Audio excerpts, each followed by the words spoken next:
बिस्मिल्लाहिर्रहमानिर्रहीम, अस्सलामु अलैकुम। स्टार स्पोर्ट्स साथ मैं हूँ आपका मेज़बान अली अहमद। पाकिस्तान बामुकाबला ऑस्ट्रेलिया 3 T20 मैचेस की सीरीज़ का आगाज़ 4 नवंबर से ऑस्ट्रेलिया के अंदर होने जा रहा है और बतौर कप्तान मोहम्मद रिजवान की पहली असाइनमेंट होगी और देखना बाकी है कि मोहम्मद रिजवान बतौर कप्तान किस तरह परफॉर्म करेंगे इस सीरीज़ के ऊपर।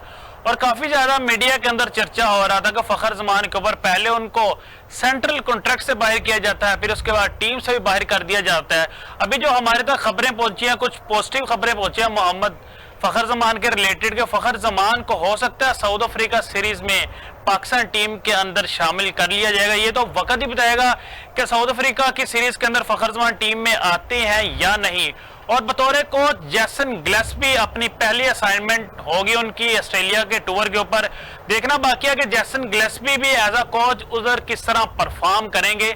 इस सब पे बात करेंगे। हमें ज्वाइन किया आज फीमेल जर्नलिस्ट शानज़े बुशरा ने। शानज़े, प्रोग्राम में आपको खुश आमदीद कहेंगे। वालेकुम अस्सलाम। शानज़े, सबसे पहले तो मैं फ़खर जमान की बात आपसे पूछना चाहूंगा कि पहले उनको सेंट्रल कॉन्ट्रैक्ट से बाहर किया जाता है, फिर उनको टीम से बाहर कर दिया जाता है और इस बात का जवाब तो मोहसिन नकवी साहब ने दे ही दिया था कि हमने उनको इसीलिए बाहर किया था। एक तो उनका फिटनेस का मसला है और दूसरा मसला यह है कि उन्होंने बाबर आजम के हक में जो बात की थी, जो ट्वीट किया था, उसकी भी सजा उनको हम दे रहे हैं और हो सकता है कि मेरे जराए हो सकते हैं गलत भी हो कि उनके ऊपर कुछ देर की पाबंदी भी लग सकती है। देखिए, जहां तक बात है फ़खर जमान की ट्वीट की, तो मैंने पहले भी बहुत बार कहा कि उनकी ट्वीट बनती नहीं थी। क्योंकि प्लेयर का काम ये नहीं है, जैसे मोहसिन नकवी ने कहा ना कि कोई प्लेयर क्यों हमें बताएगा कि इसको आप टीम में शामिल करें या फिर इसको टीम से बाहर निकालें। लेकिन अगर आपका इतना बड़ा प्लेयर जिसने आपको कहां मैचेस नहीं जितवाए, हर मुश्किल टाइम पे आपके लिए वो खड़ा हुआ, पाकिस्तान को उसने आके रिप्रेजेंट किया, पाकिस्तान का नाम बुलंद किया। तो जहां उनका नाम है फ़खर जमान, तो उन्हें हमेशा पाकिस्तान का भी फ़खर से ही कह लें कि हम नवाज करवाए। मतलब फ़खर हमेशा उनका नाम जहां भी आता है ना, आप इंडियन फैंस देख लें, पाकिस्तानी फैंस देख लें, कभी भी किसी ने उन पे इतना क्रिटिसिज्म नहीं किया, क्योंकि आपको पता है कि भाई ये हमारा इम्पैक्ट प्लेयर है, मैच विनर है, 2 मैचेस में ना भी चले तो तीसरे मैच में परफॉर्म करते हैं, इस तरह के वो प्लेयर है और इतने मैच पाकिस्तान टीम के साथ भी है। लेकिन जहां तक बात है कि आपने सेंट्रल कॉन्ट्रैक्ट से निकाला, टीम से ड्रॉप होना कोई बड़ी बात नहीं है। आप किसी भी प्लेयर को बाहर बिठा दे, इवन कि बाबर आजम है, शहीन से आप देती है, लेकिन सेंट्रल कॉन्ट्रैक्ट मतलब आप उसको बिल्कुल ही अपने से दूर कर रहे हैं, मतलब वॉर्ड से आप बिल्कुल ही हटा रहे हैं और आप उसको सजा दे रहे हैं। मतलब आप एक प्लेयर को किस तरह से इस तरह का सजा दे सकते हैं? आप टीम से बाहर कर दें, आप पानी पिलाने के लिए बाहर बिठा दें, आप बहुत से और काम कर सकते हैं। सॉरी, आपको इंटरप्ट कर रहा हूँ। यहाँ मैं आपको इंसिडेंट एक सुनाऊंगा। ऑस्ट्रेलिया के मायानाज तब कप्तान थे स्टीव स्मिथ और डेविड वार्नर। उन्होंने साउथ अफ्रीका के खिलाफ जो बॉल टेम्परिंग की थी, तो उनके ऊपर जो साल की पाबंदी लगी थी वो आईसीसी ने नहीं लगाई थी, वो ऑस्ट्रेलियन क्रिकेट बोर्ड ने लगाई थी।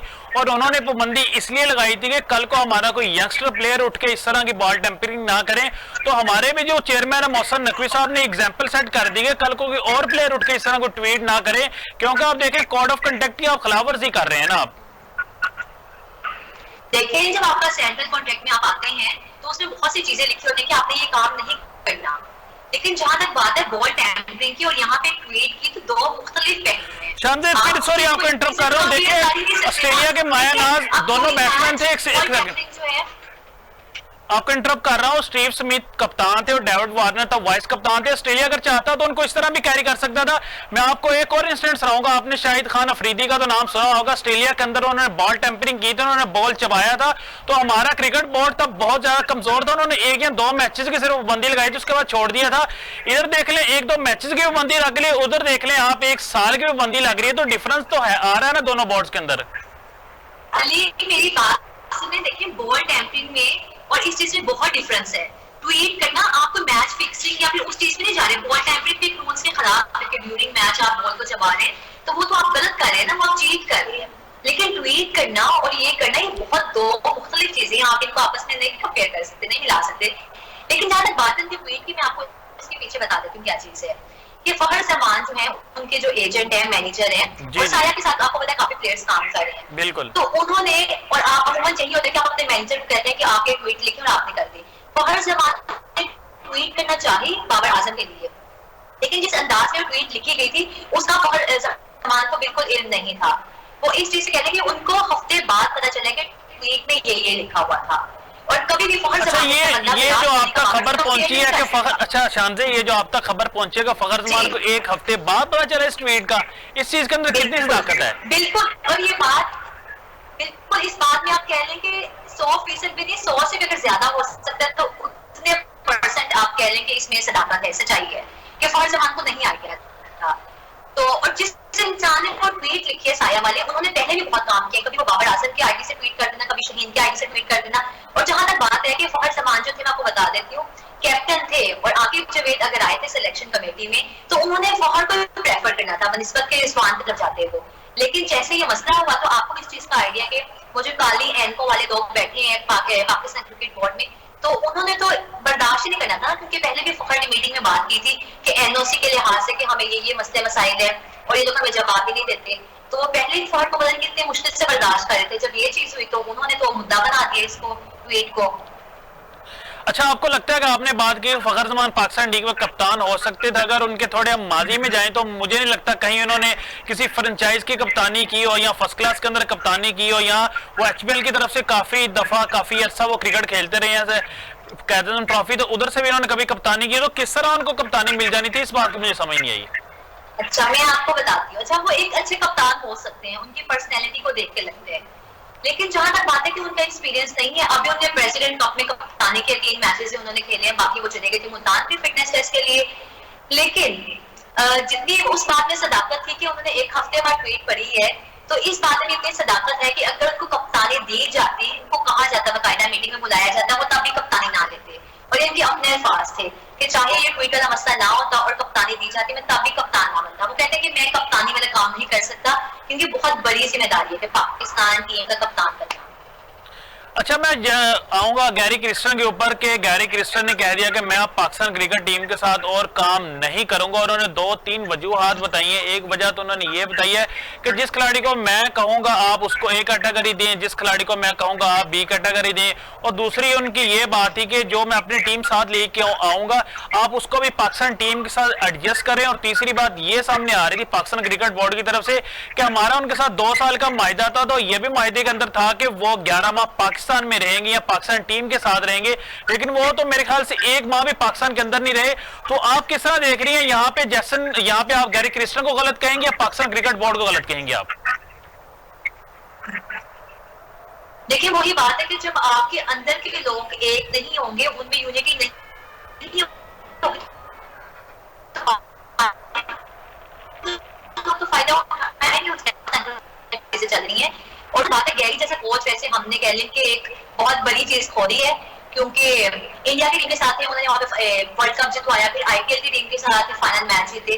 तो मुझे लगता है कि शायद उनकी जो कमिटमेंट थी, ठीक है, कहीं ना कहीं वो भी गलत होंगे कि उन्होंने जिस तरह बात की कि मैं 11 माह पाकिस्तान रहूंगा, लेकिन वो नहीं थे। लेकिन हाँ, चैंपियंस ट्रॉफी में आपने उनको बुलाया, और चैंपियंस कप में सॉरी, और आपने कहा कि चैंपियंस ट्रॉफी तक हमारे साथ एक कोचिंग करेंगे, और आपने उनको कहा जी हम व्हाइट बॉल यहाँ पे हमारा टूर्नामेंट हो रहा है, आप आए यहाँ से प्लेयर्स निकालें, टैलेंट देखे। जब उन्होंने सिलेक्शन कमेटी में मुदाखलत करना चाही तो आपने कहा भाई यहाँ पे तो ये काम नहीं हो सकता, यहाँ पे तो बहुत बड़े बड़े माफिया बैठे हैं, आकिब जवेद देख लें, किसी और की तो बात को मान नहीं सकते ना। अगर कोई बात करेगा तो उनकी ईगो हर्ट होगी। तो फिर आकिब जवेद, उसके बाद यही चीजें, आपने कहा कि माफिया बैठा है, और वहां पे आपने मेंशन भी किया कि आकिब जवेद भी माफिया है। नहीं, मैंने आकिब जवेद को माफिया नहीं कहा, बाकी भी बहुत लोग हैं, लेकिन आकिब जवेद का कहने का मकसद ये था कि उनकी पर्सनैलिटी ऐसी है कि किसी को खुद पे डोमिनेट नहीं होने दे सकते। वो चाहते हैं जो मैं बात करता हूँ, जो मैं सिलेक्ट कर लूंगा, तो वही चीज होगी। अच्छा, आगा सलमान को वाइस कप्तान बना दिया गया ओडीआई के अंदर और टी20 के अंदर। टी20 के अंदर तो आगा सलमान की वजह से पहले जगह भी नहीं बन रही थी। पाकिस्तान के अंदर एक बड़ी कहावत मशहूर है कि जिसकी टीम के अंदर जगह ना बने उसको आप कप्तान बना दें या वाइस कप्तान बना दें। तो आगा सलमान वाइस कप्तान बने, अब तो वो ऑटो सिलेक्शन हो गई, अब तो टी20 वो खेलेंगे। तो किस तरह देख रहे हैं कि यंगस्टर को वाइस कप्तान बनाना? देखिए, जहां तक आपने बात की कि आगा सलमान की कि मतलब कप्तान जिसकी जगह नहीं बनती आपसे कप्तान बना दे, तो रिजवान के साथ भी तो हमने यही किया है। रिजवान कहाँ टी20 में फिट होते हैं, नहीं होते, वनडे तक ठीक है। मैं आपको सॉरी इंटरप्ट कर रहा हूँ, अगर आप स्टैट्स उठा के देख लें तो अभी भी टॉप 5 में है वो टी20 के अंदर, और उसके बाद अगर आप देख लें तो उनका अगर पास भी देख लें कप्तानी के अंदर, तो पीएसएल के अंदर भी आप देखें 3 फाइनल खेले, 1 फाइनल जीते, 2 फाइनल हारे। अगर डोमेस्टिक में भी चले जाओ, वहां भी उन्होंने शुरू से वो कप्तानी करते हुए आ रहे हैं, हर जगह पे मोहम्मद रिजवान परफॉर्म कर रहे हैं। ऐसी बात नहीं कि मोहम्मद रिजवान ने कहीं परफॉर्मेंस नहीं की। देखिए, बतौर कप्तान वो बहुत अच्छे हैं और मैंने इस चीज से डिनाई भी नहीं किया, लेकिन कहने का मकसद है कि जहाँ पे T20 की टीम अगर आप बनाते हैं तो वहां पे उनकी जगह नहीं बनती, जहाँ पे आपको तेज खेलने वाले प्लेयर्स हैं और जहाँ पे T20 आप कह लें कि एक म्यार बन चुके हैं बाकी कंट्रीज में। आप इंग्लैंड देखते हैं, ऑस्ट्रेलिया देखते हैं तो तेज खेलते हैं। अभी जब हमने वर्ल्ड कप खेले तो आप इंग्लैंड की टीम देखते हैं, उसमें सारे ऐसे प्लेयर्स थे, बेयरस्टो है, मतलब तेज जो प्लेयर्स खेलते हैं। अब जैसे फखर जमान की आप बात कर लें, साइम अयूब है, ठीक है, अभी तक परफॉर्म जिस तरह कर ले, लेकिन तेज खेलते हैं प्लेयर ना, आपको पता है कि एग्रेसिव अप्रोच क्या है, लेकिन इस बार में वो चीज नहीं है। और हमने पास्ट में देखा भी है, हमने कहां से टूर्नामेंट हारे हैं, कहां से मैचेस हारे हैं, तो प्लेयर्स ने परफॉर्म नहीं किया ना, विनिंग कॉस्ट में कोई इनकी इनिंग्स है ही नहीं जिसमें आप कह सकें उसके बाद। तो इस बार आई थिंक T20 में जगह नहीं बनती। लेकिन जहां तक आगा सलमान की बात है कि आगा जो है एक अच्छे प्लेयर है, उन्होंने खुद को मनवाया भी है, रेड बॉल में देखा, लेकिन हाँ व्हाइट बॉल में एज सच उस तरह से उनकी परफॉर्मेंस अभी तक नहीं देखी गई। लेकिन मुझे उम्मीद है कि जिस तरह उन्होंने खुद में इंप्रूवमेंट लेकर आए हैं और जब ग्राउंड में मौजूद होते हैं तो उनकी जो बॉडी लैंग्वेज है और मतलब एक कॉन्फिडेंस है, बहुत काम रहते हैं, चिल रहते हैं, रिलैक्स रहते हैं। 6 विकेट भी गिरी है तो तब भी आके वो खेल रही है और सुकून से। उनकी कह रही है कि बॉडी लैंग्वेज से आपको आइडिया हो जाता है कि भाई ये प्लेयर जो है विराट कोहली वाली कहीं ना कहीं वो आते हैं, उनसे ना वाइब आती है कि रिलैक्स एंड चिल है, कुछ भी हो जाए। अच्छा, सरफराज के अहमद के ऊपर बात करेंगे। सरफराज अहमद को व्हाइट बॉल से भी ड्रॉप कर दिया गया, वैसे रेड बॉल से भी उनको वापस भेज दिया गया था, उनकी जगह भी हसीबुल्लाह को अब कैरी किया गया है। तो मेरे ख्याल से अच्छा फैसला होगा पाकिस्तान क्रिकेट बोर्ड की जानब से कि जब तक हसीबुल्लाह टीम के साथ रहेंगे, ग्रोम होंगे और जहां मौका मिलेगा, अगर आपने को पता हो कि जिम्बाब्वे सीरीज के अंदर जो हमारे सीनियर खिलाड़ी होंगे वो इस टूर पे नहीं जाएंगे तो हसीबुल्लाह जाएंगे, तो डेफिनेटली वो खेलेंगे भी। अच्छा स्टेप नजर आ रहा है आपको पाकिस्तान क्रिकेट बोर्ड की जानब से ये? बिल्कुल, काफी चीजें इस कह लेंगे ऑस्ट्रेलिया टूर पे, जिम्बाब्वे टूर पे अच्छी भी कि आपने नए प्लेयर्स को मौका भी दी है, लेकिन जिम्बाब्वे टूर पे तो T20 में आई थिंक रिजवान इस टीम में नहीं है, आप ही कप्तानी करेंगे। जी जी। लेकिन हसीबुल्लाह की बात है, जब तक रिजवान टीम में है, वो कप्तान है और कप्तान बाहर कैसे बैठेगा। लेकिन मैं ये चाहती हूँ कि रिजवान अगर एक अच्छे कप्तान है, एक अच्छे इंसान है, अभी तक तो देखने में लगता है अच्छे हैं, लेकिन अब ये टाइम बताएगा।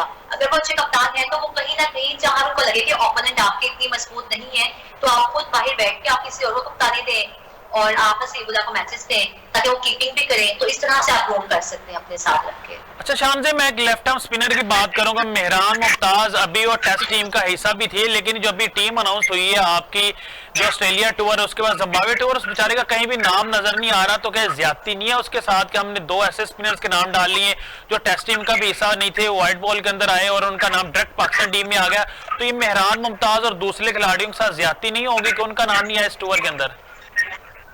देखिए ज्यादती तो है, और उसके बाद जब उनका नाम नहीं आया तो उन्होंने 1-2 ट्वीट भी किए जिसमें बहुत वो कह लेंगे कुछ उन्हें कोट्स भी लगाए जिसमें खुद को कह लेंगे तसल्ली देने वाली बात थी। लेकिन अगर आपने टेस्ट क्रिकेट में रेड बॉल में अगर आपने उनको मुल्तान बुला दिया था बाद में, तो आपने इन मैचेस में क्यों शामिल नहीं किया? बड़ी अजीब बात है। आपने सुफियान, ठीक है, नो डाउट अच्छे बॉलर हैं, टैलेंट है उनमें और उनकी बॉलिंग नजर भी आई इमर्जिंग में, और उसके अलावा आपने बाकी मतलब प्लेयर्स पे अहमद दानियाल को अपने टीम में शामिल कर दिया, पता नहीं कौन कौन से प्लेयर्स आप ले आए, लेकिन आपने मेहरान के साथ गलत किया। आपको उनको टीम में जगह देनी चाहिए थी, जिम्बाब्वे टूर में आप दे देते, इतनी कोई बड़ी बात नहीं थी, लेकिन हाँ गलत हुए उनके साथ आई थिंक। शान से ब्रेक से जाने से पहले आपसे आखिरी सवाल ये करना चाहूंगा, जाहिद महमूद अभी जो चैंपियंस कप हुए हैं टॉप विकेट टेकर भी थे, उसके बाद अभी टेस्ट टीम का हिस्सा भी थे, तो आखिरी 2 टेस्ट मैचेस भी खेले हैं, तो इतनी अच्छी परफॉर्मेंस के बाद वो भी इस टीम का हिस्सा नहीं है, तो सिलेक्शन कमेटी किस तरह खिलाड़ियों को सिलेक्ट कर रही है कि उनकी परफॉर्मेंस नहीं वो देखती क्या? जिस तरह से जिम्बाब्वे और ऑस्ट्रेलिया की टीम बनी है, तो मुझे लगता है जैसे आपने मेहरान मुमताज को ऐड नहीं किया, आपने अच्छा मोहम्मद हारिस की मजे की बात है, ठीक है वो अच्छे प्लेयर नहीं है, परफॉर्म नहीं करे इतने टाइम से, लेकिन आपने इमर्जिंग में इनको कप्तान बना दिया और बाद में जो उसके बाद कुछ टाइम के बाद ये टीम में नाम ही नहीं है, इवन कि जिम्बाब्वे टूर में भी इनका नाम नहीं है। तो आपको अंदाजा लगाया कि किस तरह से टीम बनाई गई है। ठीक है आपने न्यू प्लेयर्स को, टैलेंटेड प्लेयर्स को आपने मौका दिया, जहांदाद आए, लेकिन जहां यहाँ तक बातें मैं करना चाहूंगी कि आकिब जवेद वो ज्यादा डिजर्व करते थे कि आप जहांदाद की निस्बत आप अगर उनको टीम में शामिल कर लेते। अहमद दानियाल की तरफ समझ नहीं मुझे, बहुत लोग कह रहे हैं कि ठीक है उन्होंने चैंपियंस कप में परफॉर्म किया, उनके डोमेस्टिक के 18 मैचेस हैं बिल्कुल, और किस बेस पे आप उनको टीम में लेकर आए हैं। सही सही। अभी हम जा रहे हैं छोटे से ब्रेक के ऊपर, ब्रेक के बाद आएंगे तो हम बात करेंगे पाकिस्तान की फास्ट बॉलिंग और पाकिस्तान की स्पिन बॉलिंग के ऊपर कि अभी जो ऑस्ट्रेलिया के ऊपर हमारी टीम वहां पे मौजूद है उसके अंदर काफी ज्यादा हमारे यंगस्टर है और देखना बाकी है कि हमारे यंगस्टर खिलाड़ी इस ओवर के ऊपर किस तरह परफॉर्म करेंगे।